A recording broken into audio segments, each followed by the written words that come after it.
Assalamu alaikum. Welcome back to the fourth episode.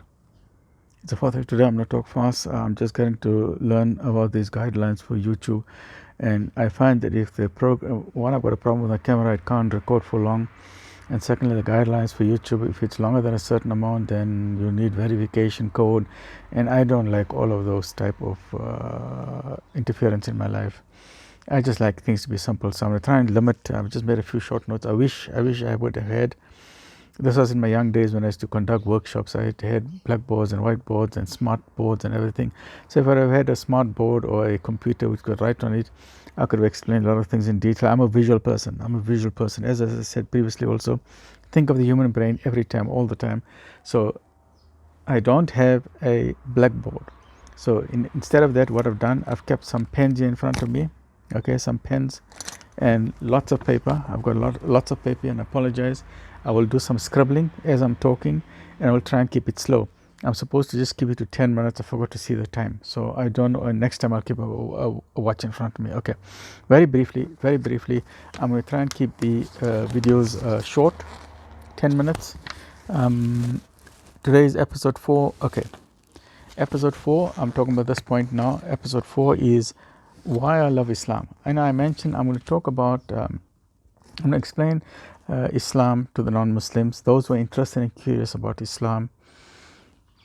But before I can explain to someone about Islam or why Islam is the truth, I need to demonstrate why I love Islam. I'm passionate about Islam. Okay, not only just because I love Islam, like duh, okay, it's nice. No, I love Islam from a logical point of view, from a rational point of view, from an intellectual point of view, from studying it in depth, alhamdulillah, through the grace and mercy of Allah. So I want to explain to you why I love it. But to explain the muhabba, the love for something, will take volumes and volumes and volumes. So I need to explain just a little bit. So just briefly in episode, the hadith of the coin, I'll explain. I don't know if you can see that. Okay, the hadith of the coin. This is a mathematical hadith. A deep mathematical formula in that. I'm going to explain that, why I love it. Okay, there's so many mathematical symbols in the Quran. I'm not talking about like miracles. That doesn't impress me. You see a miracle, I say, all right, okay. You must remember something. Each age has got its own fascination. The age of Musa alayhi salam was the age of miracles. Right? You see, you must understand why different prophets were sent for different times. Age of Musa alayhi salam was sent a miracle. All right, here's his stick. He's walking with his stick. His stuff turns into a snake, right? Which gobbles everything. So everyone says, whoa, okay, that's amazing. So in the age of Musa alayhi salam, miracles were the thing. Then we had the age of Isa alayhi salam, the time of Jesus, peace be upon him. The time of Jesus alayhi salam was healing. Healing was the big thing. Everyone is just getting sick. So if you could heal someone, okay, you are healed. Boom. Hey, wow. You healed someone just by touching. Oh, this is something. Now this is something. So, I mean, they're causing the people to rise from the dead. Isa alayhi salam did all of those, but with the permission of Allah. Musa alayhi salam, the Prophet Musa did his miracle with the permission of Allah. Prophet Jesus did his miracles with the permission of Allah. Without the permission, you can't do nothing. But let me just finish. There's 3 episodes. The time of Moses, the time of Jesus, the time of Muhammad sallallahu alaihi wasallam. What is the thing? What is the main thing? The time of Moses, miracles was the in thing. You can show someone miracle, boom, you got it made. The time of Jesus, healing was a big thing. If you can show someone, you can heal them, boom, you got it made. The time of the Prophet Muhammad sallallahu alaihi wasallam, listen to this. The thing was the intellect, the brain. People with brains, that was the in thing. Why? Because poetry was the main thing. If you are a poet, wow, you can formulate such beautiful words. So poetry, or the written word, something that appeals to the human brain, it appeals to the human heart. Your beautiful love poems, beautiful poems about the battles ahead in the past 500 years, beautiful poems of eloquence like William Shakespeare's of their time. These were the Arabs of those times. So it was the eloquence appealed to the people. That is why the Quran came, boom, the most eloquent book in the entire universe, now, past, present, future. So the eloquence of the Quran, the written word, was boom, it was the miracle of its time. Not only in the time of Nabi sallallahu alaihi wasallam, but forever. Because the Quran appeals to the brain and the heart. It is rational, it is logical, it is intellectual, it appeals to the brain. There's no wishy-washy things there, and it is simple. But it is not simple in the sense that, okay, it's just easy going. No. Imagine the Quran like you're going to the beach. You put your little toe into the ocean. You put your little toe into the ocean. Here's the beach. You get a taste of the ocean. That's the Quran. But other people can go a bit further. You can put your ankles in the ocean. You can get a better understanding of the Quran. You can put your knees up to the ocean. You get a better understanding of the Quran. You can go with a snorkel. You can go deep diving. Oh, now you get into dangerous water. Now you need help. You can't just do that on your own. You need scholars and ulama to help you. Then you go deep sea diving into the ocean. There, like these huge scholars, these Sufis and these other people who have the deep, deep understanding of Islam. The Sahaba Ikram and all of them, giants, giants, alhamdulillah. So when I say simple, it's anyone can open it, read it, extract from what you can. If you don't understand it, skip it, go to something else. Don't look for cryptic clues and don't look for mysteries. And if you're going to do it, you got the time to do it. But what's so difficult? You say, Bismillah ar-Rahman ar-Rahim, in the name of Allah, most gracious, most merciful. Finish, I understand it. Khalas, I continue reading. But if you want to be an intellectual, just that one verse, just that one sentence, in the name of Allah, most gracious, you can write an entire book on it. You can write volumes on it, okay? Surah Al-Fatiha, it's got 7 verses. You read it, okay, thee alone we worship, thee alone we ask for, show us a straight path. But if you want to go deep into it, volumes have been written just on Surah Al-Fatiha. So take from the Quran what is easy. Sorry. So in the next episode, episode 5, I'll talk about the Hadith coins, and episode 6, the Quran and just my appeal, why I love it. And then the Okavango Delta. I'm a wildlife person. I used to love wildlife when I was young. I can't do that anymore. So my wildlife journeys are now on YouTube. I go on YouTube, wildlife documentaries, David Attenborough, the Earth, all of this. You know why I love it? Because Allah has created it. Allah has created the wildlife. Allah has created the elephant and the zebra and the giraffe and the wildebeest and all these animals. It's amazing. The bees, the flowers, the fruits, the watermelons. I love watermelon. And then the figs and the olives and the Greek salads. All of that Allah has created. The herbs and the spices. All of these things. All of these things are signs of Allah. So the reason why I love the Okavango Delta, not only because I'm in South Africa and Okavango Delta is north of us, but in Africa. Africa is an amazing continent. There's poverty, but under the soil there's richness. It's the wealthiest continent on the face of the earth with all its natural resources, the gold, the diamonds, the uranium, the platinum, the iron, the tin, the copper, all of that. The most wealthiest person on the face of the earth he's not Elon Musk. Elon Musk, he's my guy. He's from Pretoria, I'm from Pretoria. He's from South Africa, Transvaal, I'm from South Africa. So I love the guy, he's got brains. Okay.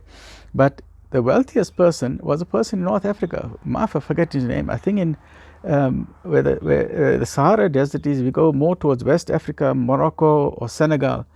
Some of my brothers in the north part of Africa will tell you who was the wealthiest Muslim, a black Muslim in the world. When he used to walk across the Sahara Desert to go for Hajj, they used to throw gold coins to the people on the roads. The wealthy, like you can't believe, right? Okay. I'm getting distracted.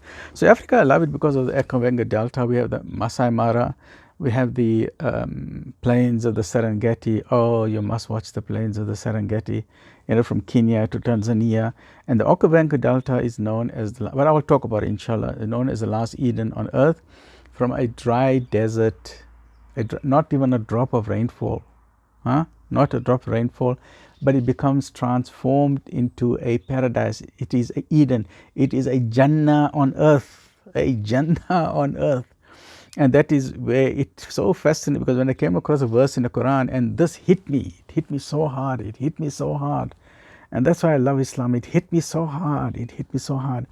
I was watching this documentary on the Okavango Delta, and then this verse of the Quran, verily in the creation of the heavens and of the earth, in the alternation of the night and of the day, in the sailing of the ships, in the movement of the winds, in the gathering of the clouds, in the rain that falls from the sky, to revive an earth that is dead.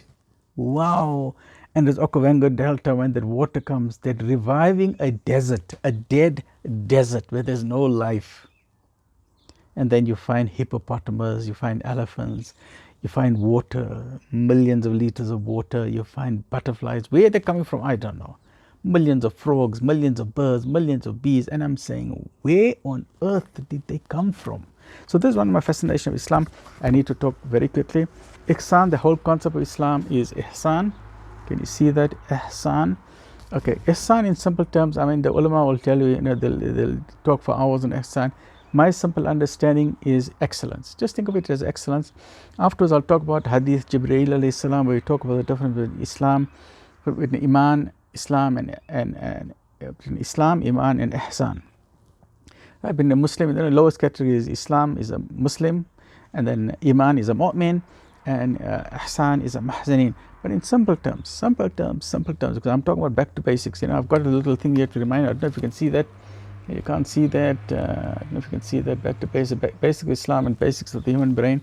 So this is the basics that I just want to talk about for you to understand that ihsan just means excellence. If you're going to do anything, do it nicely, do it with excellence. If you're going to be a doctor, do it with excellence. If you're baking a cake today, do it with excellence. If you be a lawyer, do it with excellence. If you be a businessman, do it with excellence. If you're a student, do it with excellence. The whole concept of Islam is very simple, just everything with excellence. Very quickly, Maaf, I didn't scribble today because I'm just trying to save time. So Islam is, this is if I scribble this on the board, Islam is about the Quran, the whole concept of Islam. You see, Islam is justice. The whole ethos, the entire ethos of Islam is justice. Justice is adl. And adl is one of the attributes, the name of Allah subhanahu wa ta'ala, Ya Adl.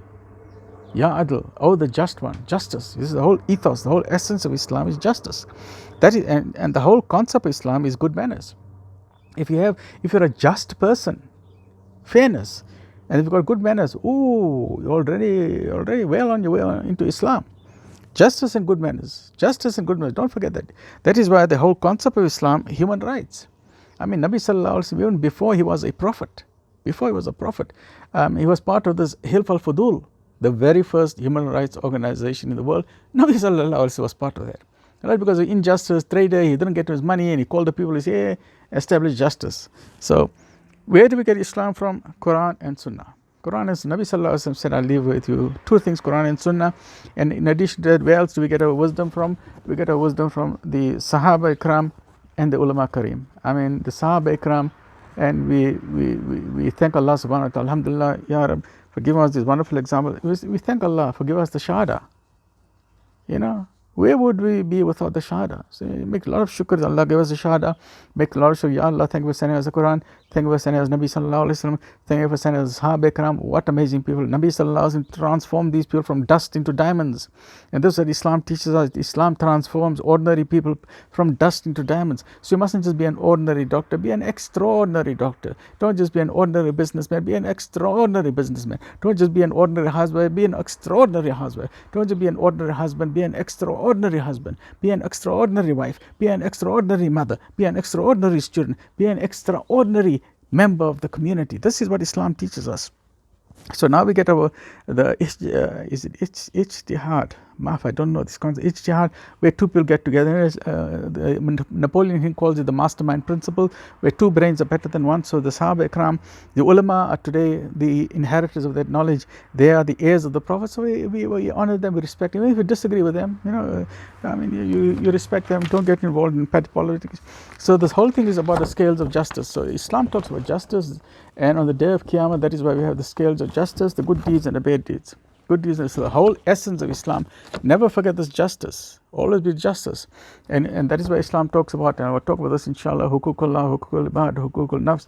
There must be justice to Allah subhanahu wa ta'ala, justice to the ibad, the creation, justice to your family, justice to your children, justice to your neighbors, justice to the creation, justice to the birds, justice to the animals, and most even, don't forget justice to yourself. Your eyes need time to sleep, your stomach needs food, your body needs exercise. So justice, Islam, the entire ethos, the essence of Islam is justice. You have two children, be just, be fair to everybody. You have people, be fair to them, be just. Justice is very important. Okay, so this is the essence of Islam, and then very quickly the human brain, but we'll talk about that. Brain also, we talk about justice, got two sides, left side, right side. The human brain also got two sides, right side of the brain and the left side of the brain. But this is such a vast topic that I'll come to, but just to give you a touch, I'll just give you a taste of the human brain. right side of the brain, left side of the brain, the visual brain, the logical, rational brain. But we'll talk about that. You know, the frontal lobes, the parietal lobes, temporal lobes, occipital lobes, the vision. Imagine, when we look at things, the human brain turns it right to left, flips it and turns it upside down. We are seeing things upside down in our brain. The entire universe is upside down. Okay, so I want to just end there. This was just an introduction. So before I talk about the Hadith Qudsi, about the coin, so very quickly the summary, when we talk about the next episode of the Hadith Qudsi, then about the Quran and the concept of the trees, Okavango Delta. Only after that, inshallah, after this next 3 or 4, just to show you my love for Islam. After that, inshallah, for the non-Muslims, I'm going to explain to you slowly. It's a pity that these things only record for 10-15 minutes. You know, it's very frustrating. Because when I talk with passion, I like that passion to flow. You know, I mustn't now stop and press the button and astaghfirullah, I'm not complaining, I'm not looking for pity. Anyway, then I will start talking about the purpose of life for non-Muslims, for us as Muslims. Why were we created? Why are we on this earth? You know? Why did we got heaven on a silver plate. Allah gave it to us for free. You know, was it a failure on our part? No, it was a success. Okay, we had to come here. We had to come here on earth. But despite its difficulties, this dunya is a life of difficulty. We had to come here. You know, diamond cannot be polished without friction. And character cannot be developed without trials. So we are here in this furnace of this dunya to be formed into diamonds before we go back to heaven. We need to be formed into diamonds. Okay, so this is what Islam teaches. So inshallah, the next few sessions, just my love of Islam. There's a lot we can talk about. I'll just give 3 or 4 examples, 10 minutes each, and then inshallah, my main then focus will be for the non-Muslims as to why Islam is the truth and why Islam is the religion for everybody. We're not looking here for numbers. I mean, Nabi Sallallahu Alaihi Wasallam, he was forgiven all his, he didn't make somebody, he was forgiven past, present, future. I mean, he could have kept quiet, he got the Quran, he could have kept quiet. But he said, no, out of love for humanity, he shared it with us, despite all the difficulties he went. You know, when you look at some of the difficulties Nabi Sallallahu Alaihi Wasallam went to, if it was me, or it was anyone, I don't need this in my life, man. People mock you, they hitting you, they insulting you. You know. He said, I don't need this.